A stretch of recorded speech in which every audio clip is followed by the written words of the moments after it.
Gloria a Dios. Así que vamos a darle gracias a Dios. Hoy es un día de acción de gracias. Y precisamente esta semana se celebró en Estados Unidos y Canadá una fiesta tradicional que se llama la Acción de Gracias, ¿cierto? Fiesta de Acción de Gracias.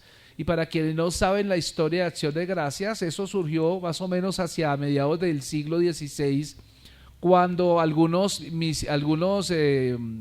colonos provenientes de Inglaterra, sobre todo de Inglaterra, de Europa, empezaron a colonizar lo que llaman hoy Estados Unidos y Canadá. Y sucede que cuando vinieron a colonizar, pues ellos quisieron cultivar las tierras y en Estados Unidos y Canadá las estaciones son bien extremas. Cuando hace calor, hace calor. Entonces son veranos de 40, 45 grados centígrados, y cuando hace invierno, pero al revés, en los 40 grados, menos 30 grados centígrados, y entonces era muy complicado tener cosechas. Así que la historia cuenta que los colonos se conocieron con los aborígenes que habían allí, y pareciera como que ambos trabajaron juntos y tuvieron cosecha. Y entonces eso produjo esta celebración que llama Acción de Gracias. Pero muchos de los colonizadores que llegaron a Canadá y a Estados Unidos eran puritanos, eran cristianos. Y entonces ellos dijeron, bueno, démosle gracias al que el único que puede hacer posible que haya cosechas en esta tierra, y ese alguien se llama Dios. Gloria a Dios. ¿Cuántos saben que debemos darle gracias a Dios? Y entonces esa fiesta, mis amados hermanos, precisamente el presidente George Washington en el año 1621 la proclamó como una fiesta que se debe celebrar el cuarto jueves de cada noviembre. Sí, el cuarto jueves de noviembre, y entonces se celebra, y la manera en que lo celebran los americanos es que se reúnen en familias y al lado de un pavo, un pollo gigante, ¿sí? Pollo asado gigante, un pavo, cosas deliciosas, comida, se celebra la acción de gracias de que Dios ha sido muy bueno y muy bondadoso con ellos, y se volvió una fiesta nacional. Entonces eso se celebra, digamos que la acción de gracias se celebra en familia, se comparte con aquellos que no tienen nada, ¿verdad? Y probablemente, bueno, también se ve el fútbol americano, se ve la final de fútbol americano allí por televisión, y entonces es algo interesante ver esta fiesta, esta celebración, y el día siguiente se convierte en el Friday, ese Black Friday. Entonces en el día siguiente las gentes van a esos supermercados grandes y hacen filas desde la noche anterior, porque apenas abren la puerta todo el mundo entra corriendo a coger lo que pueda, porque los descuentos son de locura.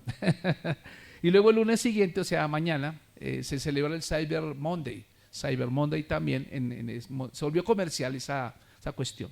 Bueno, pero yo me ponía a pensar algo.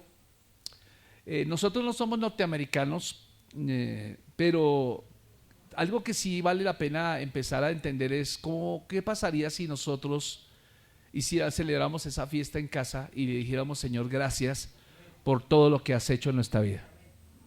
¿Usted sería capaz de hacer una reunión de acción de gracias en su casa? Sería muy hermoso, ¿no? No necesita comprar pavo, no se necesita hacer nada, pero hacer algo muy sencillo, pero algo muy significativo en casa, donde le digamos: Señor, te damos gracias porque has sido bueno para con nosotros. Y entonces hay algo que me llama la atención, porque nosotros, siendo cristianos, ya tenemos a Cristo en nuestro corazón. ¿Y qué pasaría si en ese día de acción de gracias Jesús fuera el que nos visitara en la casa, como cuando llegó a la casa de Zaqueo? ¿Recuerda ya, Lucas? Y el Señor le dijo a Zaqueo: me es necesario que pose hoy en tu casa, Zaqueo. Y Zaqueo bajó de ese árbol llamado sicómoro y llegó y corrió, y no sé qué hizo, pero preparó un lugar porque iba a venir ¿quién? Jesús. Y esto produjo en la vida de Zaqueo un cambio radical. O sea, cuando Jesús llega a la casa, las personas no pueden ser las mismas. Siempre va a haber una transformación. Amén. Entonces, ¿qué pasaría? Probablemente, ¿qué pasaría si nosotros, que somos cristianos, hoy Jesús viniera a tu casa? Ya sabemos que todo lo tenemos en nuestro corazón, pero que viniera de manera física, ¿cierto? ¿Qué crees tú que Jesús diría? ¿Qué acción de gracias daría Jesús? ¿Qué oración daría Jesús en la casa de nosotros? Y es una buena pregunta, es una buena inquietud. Entonces vamos a mirar qué ¿Qué cosas daría Jesús gracias si estuviera en nuestra casa? Y yo por lo menos contemplo 3 cosas de las cuales la Biblia nos dice que Jesús dio gracias, por las cuales también nosotros deberíamos de aprender a dar gracias. La primera cosa que el Señor dio gracias es por la simplicidad del Evangelio. ¿Qué fue la primera cosa que el Señor dio gracias? La simplicidad del Evangelio. La segunda cosa que el Señor dio gracias, usted lo ve en la Biblia, es porque Él cree en la suficiencia del Padre. ¿Él creyó en qué? En la suficiencia del Padre, y es un motivo de gratitud porque tenemos un Padre súper chévere. Y la tercera cosa por la cual Cristo da gracias es por la salvación, ¿cierto? Es por la salvación que viene a través de ¿qué? De la cruz del Calvario. Si usted se dio cuenta, notó que los 3 motivos empiezan con S. ¿Sí lo se dio cuenta? ¿Cuál es la primera S? La simplicidad del Evangelio. ¿Cuál es la segunda S? La suficiencia del Padre. Y la tercera, la salvación a través de la cruz del Calvario. Esas son 3 cosas importantísimas que nosotros debiéramos meditar siempre en familia. O sea, el hecho de ser cristiano no se limita a que tú vengas una vez que otra a la iglesia, sino que trasciende mucho más que eso. Y miremos el primero. Cristo agradece por la simplicidad del Evangelio. Y para eso, acompáñame en tu Biblia a Mateo capítulo 11. Mateo capítulo 11, y vas a verte allí el versículo 25. ¿Qué dice la Biblia? Dice, en aquel tiempo respondiendo Jesús dijo, ¿qué dijo Jesús? Te alabo, Padre, Señor del cielo y de la tierra, porque escondiste estas cosas de los sabios y de los entendidos y las revelaste ¿a quién? A los niños. Vuélvalo a leer, por favor. Leámoslo nuevamente. ¿Qué dice Mateo 11:25? Dice, en aquel tiempo, respondiendo Jesús dijo, te alabo, Padre, Señor del cielo y de la tierra, porque escondiste estas cosas de los sabios y de los entendidos y las revelaste ¿a quién? A los niños, a los niños. Bueno, yo me preguntaba, bueno, ¿y por qué Jesús dijo esto? Si ves con detenimiento la Biblia, míralo unos versículos allá al 3 de este pasaje, mírate el versículo 5 y 6, que es lo que está hablando Jesús en Mateo 11, 5 y 6. Dice, los ciegos ven, los cojos andan, los leprosos son limpiados, los sordos oyen, los muertos son resucitados y a los pobres es anunciado el Evangelio. Y bienaventurado el que no halle tropiezo en mí. Entonces, ¿qué es lo que está diciendo? ¿En qué se consiste el Evangelio? Es tan simple, es tan sencillo, que cuando tú predicas la palabra vas a darte cuenta que donde tú hables la palabra, ese lugar donde tú hablas la palabra, aunque pareciera que no hay transformación, sí la hay. O sea, lo que está diciendo Jesús es sencillo, el mensaje es simple, muy simple. El mensaje del Evangelio es liberar a las personas. Vaya, sáltate al versículo 20 al 24 del mismo capítulo, Mateo 11, 20, 24, que dice, entonces comenzó a reconvenir a las ciudades en las cuales había hecho muchos de sus milagros, porque no se habían ¿qué? Arrepentido, diciendo, ay de ti Corazín, ay de ti Betsaida, porque si en Tiro y en Sidón se hubieran hecho los milagros que en ti han sido hechos en vosotras, tiempo a que se hubieran arrepentido en cilicio y en ceniza. Por tanto os digo que en aquel día del juicio será más tolerable el castigo para Tiro y para Sidón que para vosotras, y a tú, Capernaum, que eres levantada hasta el cielo, hasta el Hades será abatida, porque si en Sodoma se hubieran hecho los milagros que han sido hechos en ti, habría permanecido hasta el día de hoy. Por tanto os digo que el día del juicio será más tolerable el castigo para la tierra de Sodoma que para ti. Vean lo que está diciendo. ¿Qué es lo que está diciendo el Señor? Simplemente lo que vimos en estos pasajes, cuando Jesús empezó a hablar del Evangelio, Él no fue a la gente entendida, sino fue a la gente más sencilla que había en aquella época. Las personas que tal vez no sabían leer ni escribir, las personas que consideraban que no tenían mucho entendimiento, eran el objeto del Evangelio. Entonces Jesús fue a alcanzar a los pobres y fue a alcanzar también a los necesitados. ¿Aló? ¿Cuántos necesitan de Cristo? Ese es, somos nosotros. Y fíjese que él también predicó en ciudades donde se hizo milagros, ¿cierto? Pero hubo rechazo de ciertas ciudades hacia el evangelio. Y curiosamente quienes rechazaron el evangelio eran las personas que consideraban de sí mismas que eran muy sabias, que eran muy entendidas en cuanto a la palabra, y ellos fueron los que literalmente rechazaron el evangelio. ¿No le parece curioso?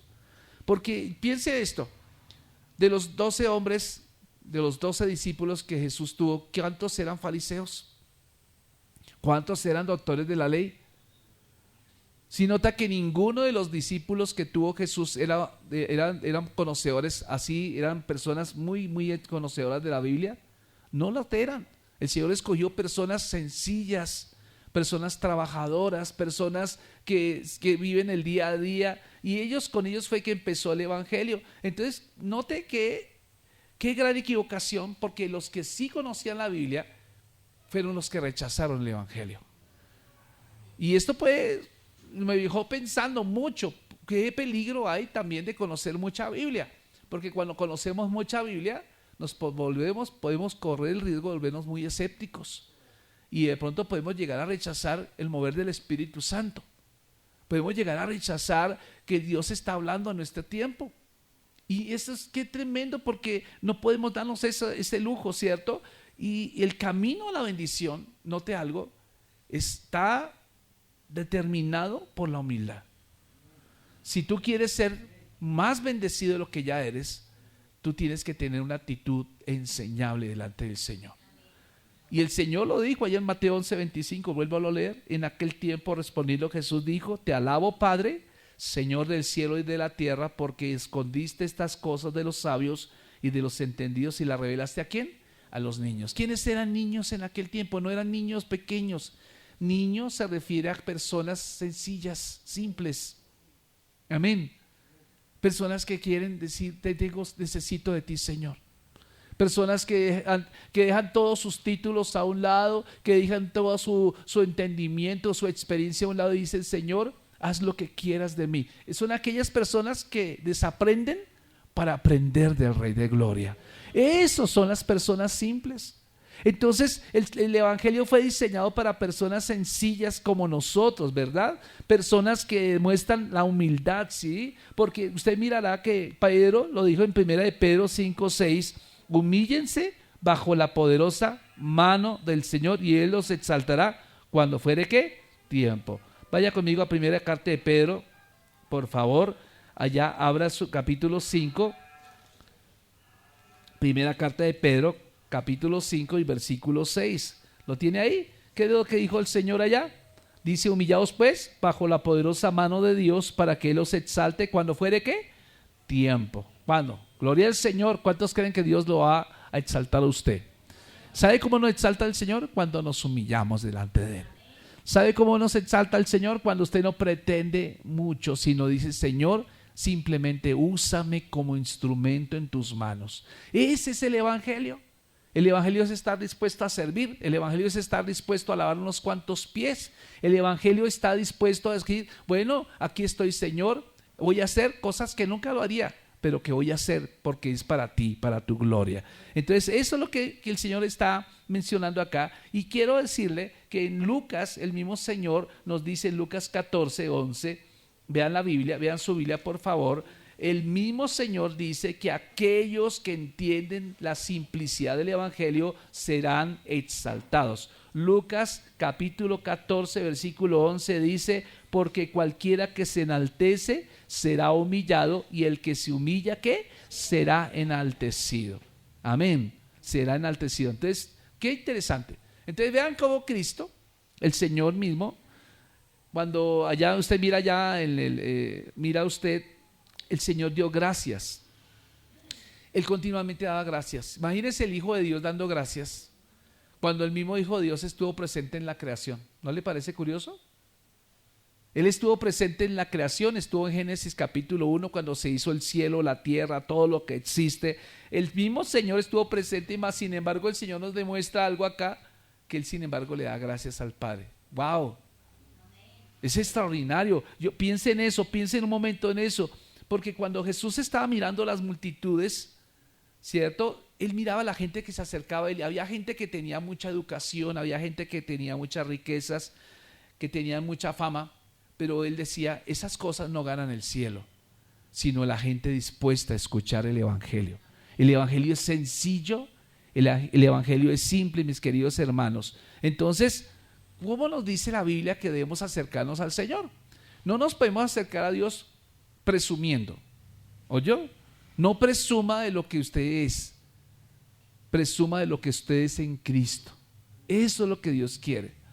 A veces uno, uno tiene momentos donde uno comparte con personas y hay círculos de personas donde hablan unos con otros y dicen, no, es que yo, ¿y tú dónde estudiaste? Ala, ¿dónde estudiaste, cachifo? Y uno dice, no, yo estudié en la universidad, caracha, sí, yo hice un magíster en tal cosa y no sé qué, tengo un pequeño emprendimiento, no sé qué, cuántos miles de millones de pesos, carachas, no sé qué, y son como unas conversaciones tan vacías, hermanos, y eso vamos a encontrarnos regularmente, personas que en el mundo como que lo que tienen materialmente es lo más importante. Yo quiero decirle que cuando usted y yo nos muramos, lo material pasa a segundo término. Nadie va a pensar en lo material cuando usted esté presentándose delante del Señor. Eso pasa a segundo plano. Y nos matamos tanto por las cosas materiales que olvidamos lo más importante, que es el evangelio. Hermanos, usted está acá por el evangelio. Usted va a ir al cielo es por el evangelio, no por lo que usted logró materialmente acá, ni por los títulos, ni por la fama, ni por la riqueza, por nada de eso. Es que el Señor le está diciendo, te doy gracias, Señor, porque tú le diste a conocer el evangelio no a los sabios ni a los entendidos, sino a gente que es como un niño. Wow. ¿Se da cuenta? Entonces eso es extraordinario. Entonces esa primera cosa que el Señor da gracias. Segunda cosa por la cual Dios da gracias, vean ustedes, es por la suficiencia del Padre. Vaya conmigo al Evangelio de Juan 6, Evangelio de Juan capítulo 6. Vean cómo el Señor, ¿recuerdan ustedes el milagro que el Señor hizo de la multiplicación de esos panes y esos pececillos? Vean Juan capítulo 6, versículo 11. ¿Lo tienes en tu Biblia? Quiero que empiece a darle gracias a Dios. Dígale gracias, Señor, por lo que estás haciendo.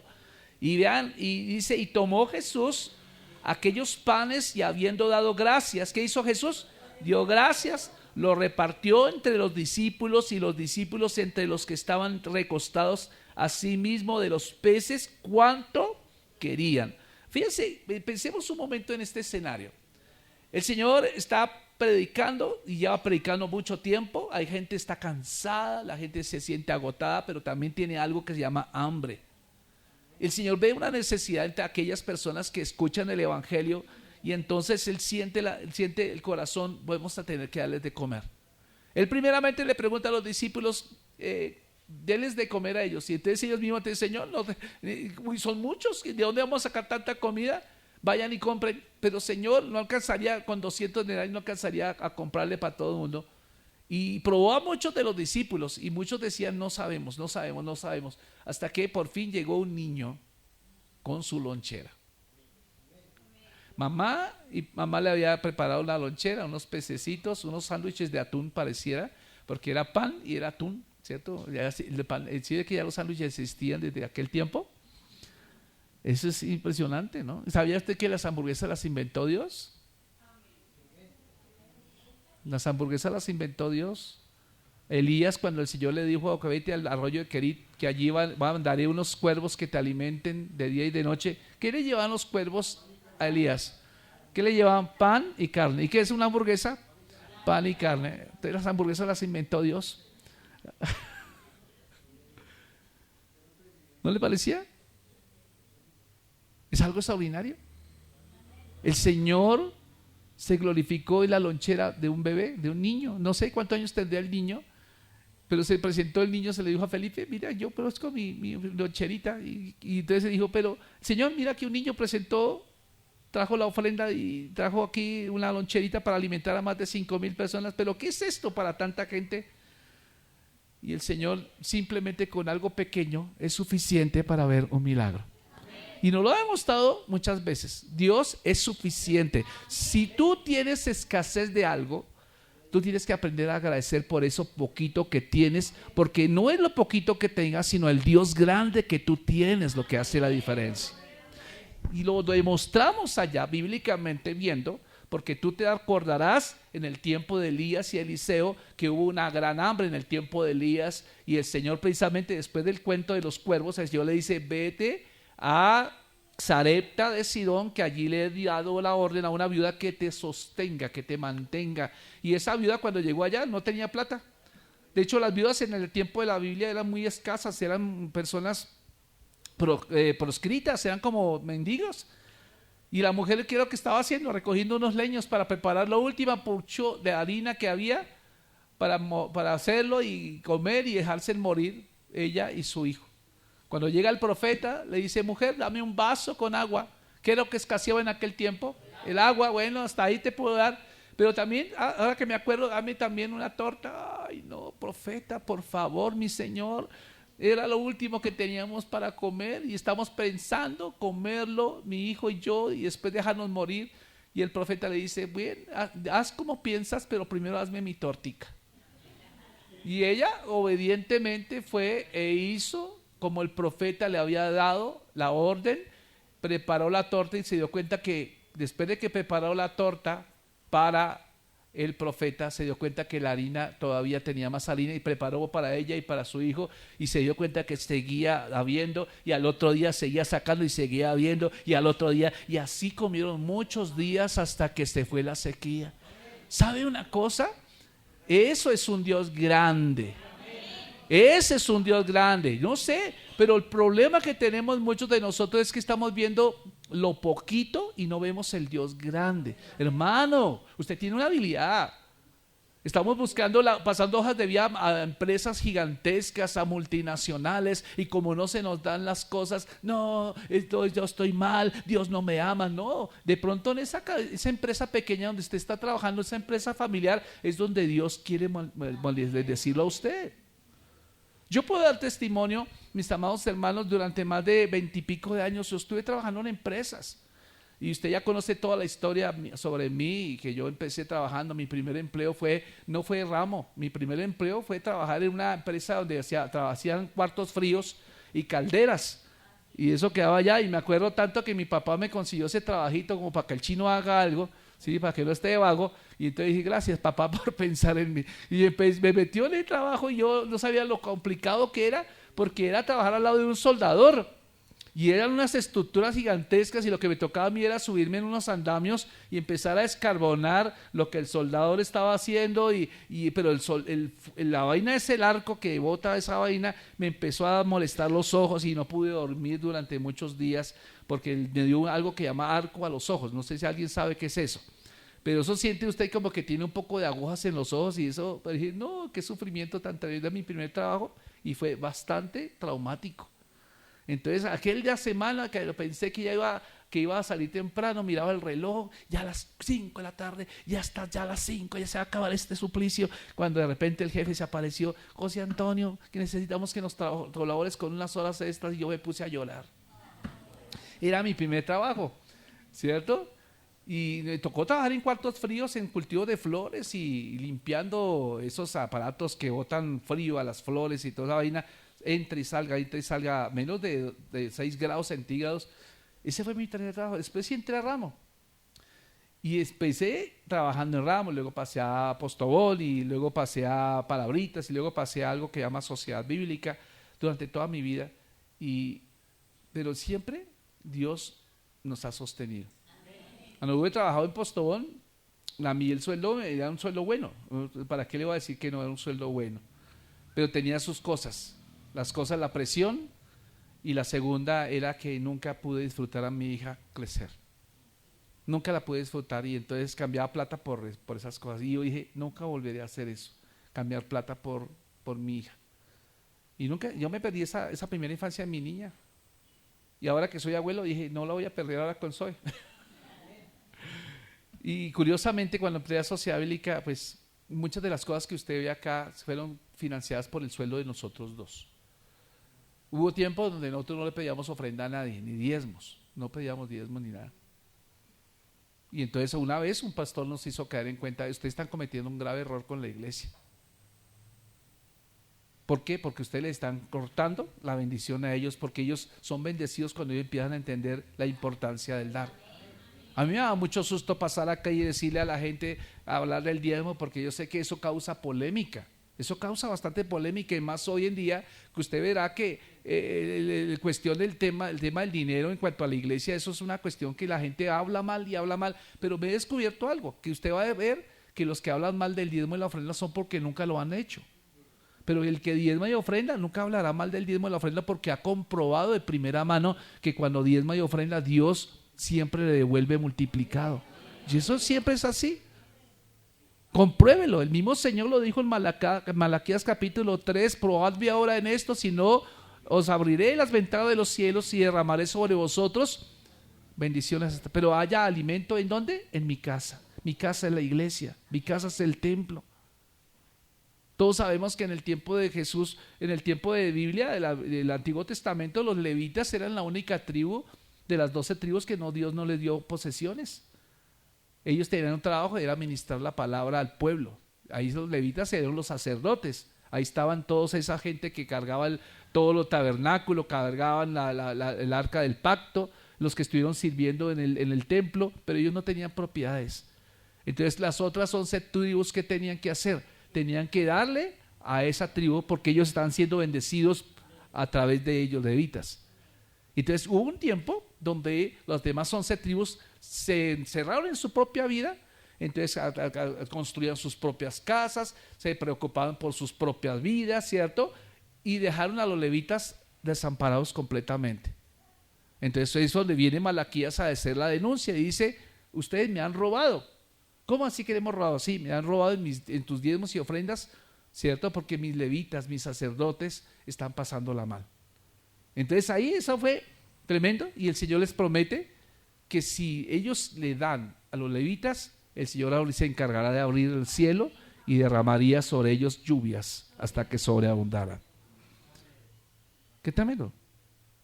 Tenemos un Dios sobreabundante. Y sabe una cosa, cuando empecé a trabajar hace 2 años aquí en la iglesia, ese fue el choque de fe, porque imagínense, nosotros no teníamos problema con plata, porque usted tiene su quincena segura, ya sabe que le pagan los 30 y los 15, ya simplemente usted va con su tarjetica, va, ahora es con Nequi, toda esa vaina, ya ni siquiera el dinero va a desaparecer físico. Y hermanos, yo me preocupaba, ¿qué se necesita pagar? Y sacábamos la plata del banco y se pagaba todo, pero nunca le hablábamos a la gente de diezmar y ofrendar. Y ¿sabe una cosa? La iglesia empezó a tener auge, fue cuando la iglesia empezó a darse cuenta de la importancia de dar. Y yo me empecé a dar cuenta que la gente, hasta esa fecha, había mucha gente desempleada. Y nos dimos a dar cuenta que mucha gente estaba pasándola muy mal, porque nosotros les estamos robando la bendición a ustedes. Y entonces llegó un pastor y me dijo: eso no está bien, predica sobre la ofrenda. No vamos a predicar todo el tiempo de ofrenda como algunas sectas lo hacen. Predica todo el consejo de la palabra de Dios, ese es mi llamado. Predica todo el consejo de la palabra de Dios. Pero tienes que, entre el consejo de la palabra de Dios está también hablar de ¿qué? De la responsabilidad económica de la iglesia. Y ¿sabe una cosa? Dios nunca nos ha dejado desamparados. Eso es algo extraordinario. Entonces hay suficiencia en el Padre. Entonces note que Jesús, cuando empieza a darle gracias, dice, vio una necesidad, había una muchedumbre que tenía hambre, y el dilema era que de Felipe, no hay suficiente para suplir tanta necesidad, y Jesús quiere probar a Felipe, y Felipe podría ser una persona extraordinaria si sencillamente de un comienzo hubiera dicho: Señor, yo creo que tú eres suficiente. Entonces el consuelo era que Jesús sí sabía qué hacer. Muchas veces nosotros sabemos que no tenemos mucho que hacer, no sabemos qué hacer, pero Jesús sí sabe qué hacer en cada momento. Entonces Cristo sabe qué hace.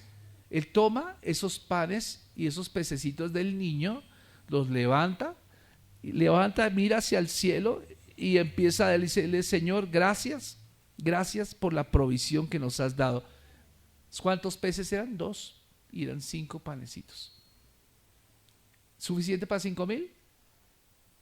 Lógicamente no. Pero cuando llegan a manos de papá, eso se multiplica.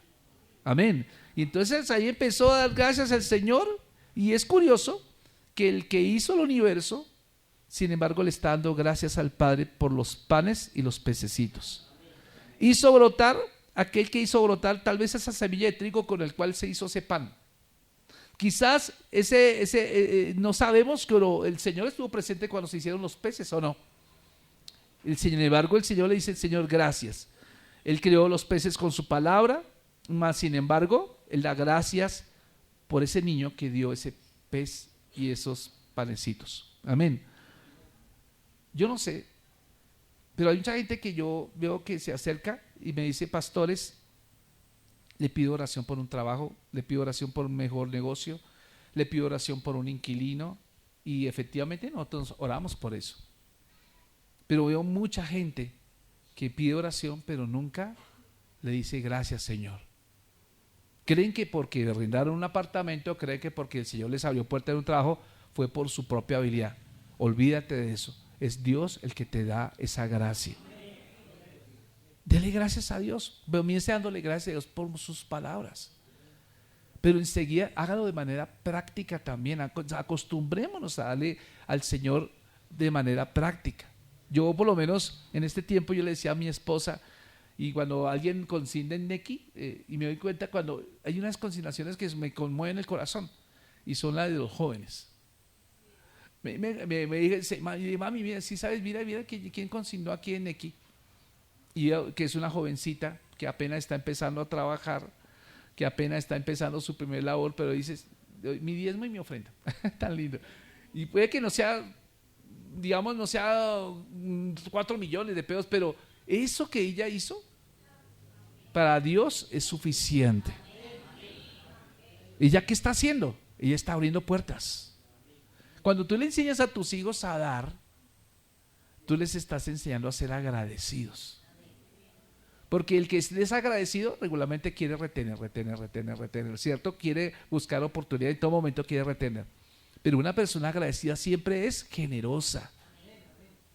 ¿Cuántos son agradecidos acá? El Señor quiere que sea. Entonces fíjense que el Señor da gracias a Dios, el Señor quiere que seamos agradecidos. Ahora, en tercer lugar, Cristo da gracias por la salvación de la cruz. Y usted mira ya, 1 Corintios 11:23, ¿cierto? Que ese es el texto que nosotros leemos regularmente en la cena del Señor. Pero Jesús mismo, cuando estableció la cena, vean ustedes cómo el Señor dice, 1 Corintios 11:23 y 24, dice: porque yo recibí del Señor lo que también os he enseñado, que el Señor Jesús, la noche que fue entregado, tomó pan y habiendo dado ¿qué? Gracias, lo partió y dijo, ¿qué hizo? Tomad esto, tomad, comed, esto es mi cuerpo que por vosotros es partido, hacer esto en memoria ¿de quién? De mí. Vea que esta escena ocurrió en el aposento alto, cuando Cristo estaba con sus discípulos, y entonces Él lo que hace es darle gracias a Dios por los alimentos. Él da gracias. Vea, ¿cuántos saben que los discípulos sabían que Él era el Hijo de Dios? Sabían, ellos sabían que Él era el Hijo de Dios porque creyeron en Él. Pero lo curioso es que ellos ven al Hijo de Dios dando gracias por algo que Él mismo hizo, que Él mismo fabricó literalmente, ¿cierto? Eso le enseña a ellos la dependencia de Dios. Cuando usted es agradecido, usted está diciendo: Señor, dependo no de mí, sino dependo de Dios. ¿Sabe cuál es uno de los peores pecados que el hombre puede cometer? Tratar de ser independiente, el tratar de hacer cosas sin Dios. Esa fue la caída del diablo, y esa fue la caída de Adán y Eva del jardín del Edén. El Señor realmente no nos diseñó para ser independientes, el Señor nos diseñó para ser dependientes de Él. Y nos puso en una iglesia para que dependiéramos unos de otros, para que funcionáramos. Amén. Entonces, Él da gracias a Dios, y fíjense que Él dice: esto es mi cuerpo que por vosotros es partido, y esta copa es el nuevo pacto en mi sangre. ¿Sabe lo que está diciendo? Los amo tanto a ustedes, que yo doy gracias aún por mi propio sacrificio. Como diciéndole: Señor, papá, gracias porque me das la oportunidad de morir por ellos. Ese privilegio me lo diste a mí. Amén. No sé si usted está pensando en eso, pero es una forma muy simple de ser agradecidos. El increíble amor del Señor, Él está agradecido hasta porque Él iba a morir en la cruz. Usted sabe que la cruz no fue fácil. ¿Quiénes morían en la cruz? Según la Biblia, los que morían en la cruz eran malditos. No es una clase de muerte cualquiera, es una muerte lenta, es una muerte que puede durar días, ¿cierto? En agonizar. Sin embargo, Él dijo, esta muerte es la que quiero pagar por mi pueblo. No es como Pablo, que lo decapitaron, ¿cierto? Que eso es rápido, cortan y llamo, se acabó el problema. Pero una persona que muere en la cruz sufre. Y cada sufrimiento, cada minuto que pasaba, eso es por cada uno de nosotros. Entonces, da gracias a Dios porque pueden ser salvos. Y gracias a Dios por la cruz del Calvario, mis amados hermanos. No sé si usted es agradecido, pero si usted va a Colosenses 2, vaya conmigo a Colosenses 2, versículo 7. Creo que ese es el versículo lema de este año, ¿cierto? ¿Se acuerda usted de ese versículo? Que dice, ¿qué dice? Arraigados y sobreedificados en Él y confirmados en la fe, así como habéis sido enseñados, abundando ¿qué? En acciones de gracias. ¿Qué es lo que el Señor quiere que usted y yo hagamos? Que seamos ¿qué? Agradecidos. Y el ser agradecido no solamente dar por sentado que sí Dios hizo algo, sino ser agradecidos es hacerlo visible a todo mundo. Amén. Sirviendo, ¿cierto? Dando y involucrándose en la iglesia.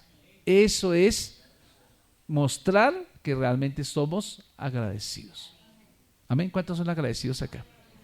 Póngase de pie y vamos a decirle al Señor que estamos agradecidos con Él.